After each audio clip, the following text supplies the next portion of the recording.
Hi மக்களே, எங்கள் வீட்டு கோழி இன்றைக்கி ஒரு அதிசயம் பண்ணுச்சுங்க.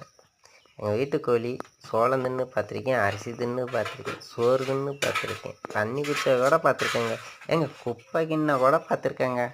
ஆனால் இன்றைக்கி மாட்டில் பால் கறந்து அப்போ தாங்க திண்ணையில் வச்சா அடுத்த செகண்டில் எவ்வளோ அருமையாக பால் குடித்திக்கிட்டு இருக்குன்னு பாருங்கள். இது மாதிரி உங்கள் வீட்டு கோழிகள் பால் குடிச்சிருந்தா எங்களுக்கு கமெண்ட் பண்ணுங்கள், ஷேர் பண்ணுங்கள். உங்களுக்கு பிடிச்சிருந்தா லைக் பண்ணுங்கள், சப்ஸ்கிரைப் பண்ணுங்கள்.